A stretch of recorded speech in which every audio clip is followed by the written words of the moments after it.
Setelah sempat tertunda, penggunaan teknologi VAR akhirnya resmi digunakan dalam pertandingan sepak bola di Indonesia. Laga Bali United FC melawan Persib Bandung di pusat pelatihan Bali United jadi laga perdana teknologi VAR diterapkan di Indonesia. Penggunaan teknologi video asisten referee atau VAR akhirnya diterapkan di Liga Sepak Bola di Indonesia. Duel tuan rumah Bali United FC melawan Persib Bandung di kawasan Pantai Purnama Gianyar, Bali menjadi laga perdana diterapkannya VAR di Indonesia.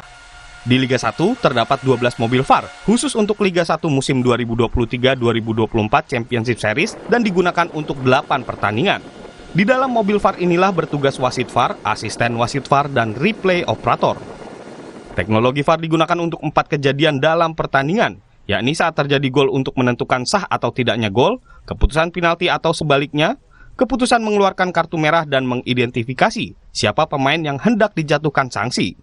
Total terdapat 12 kamera yang digunakan dalam pertandingan, termasuk 4 kamera khusus VAR. Terekam kamera VAR, wasit VAR yang akan berkomunikasi dengan wasit utama.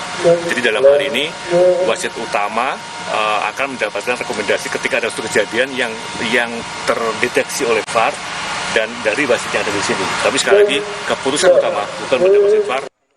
Meski menggunakan VAR, keputusan utama tetap berada pada wasit utama di lapangan. Nyoban Sudarmika, Kompas TV Gianyar, Bali.